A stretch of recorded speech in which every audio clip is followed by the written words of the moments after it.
you can take it anywhere and do it.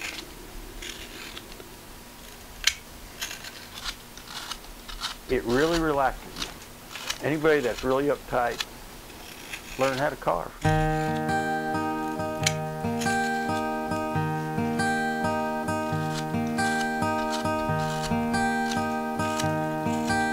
My name's David Wood. I'm a professional carver. Been doing it for about 15 years. A fellow named Joe Johnson got me into it. We were on a trip with Majestic Tours, and he was carving in a room outside the door. So I walked there, I was walking by, and I asked him, I said, that's kind of interesting. Is it hard to do? He says, nah, get you a piece of wood and a knife.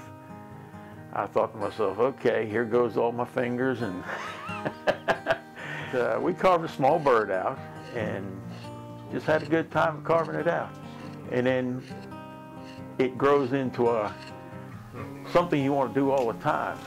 And that's just what I do. I just love doing it. The more I do it, the more I like doing it. Very, very obsessed, especially with birds of prey and ducks. Each bird you do, you get more detail. You look at the bird and say, well, I didn't do this on this last one, but I'm going to do it on this one. And it just gets up, you know, more and more detail in it, and they look more and more lifelike. I ordered some eyes from one of the taxidermy places. When the eyes showed up, the federal government showed up with them. Department of Fish and Game wanted to check the freezers, wanted to know what I was mounting. And I told him, I said, well, I'm making a, wooden bird. And he looks at me and says, yeah, okay. But I finally showed him the bird. He got around to showing the bird after they left me alone a little bit, because they kind of have me cornered out here.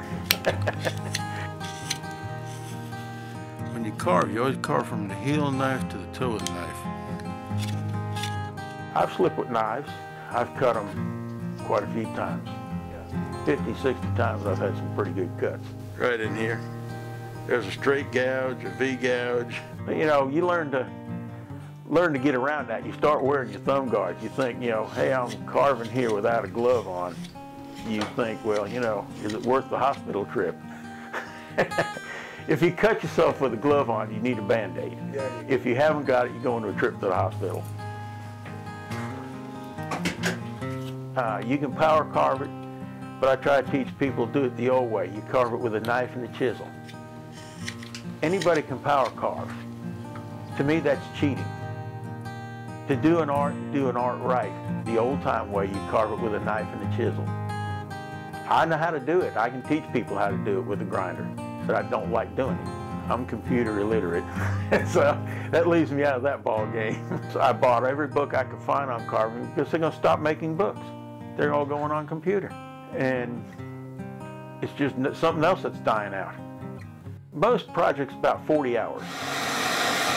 Teaching me patience, teaches me not to give up on anything, just keep on, determination, and just steadfast dedication to it.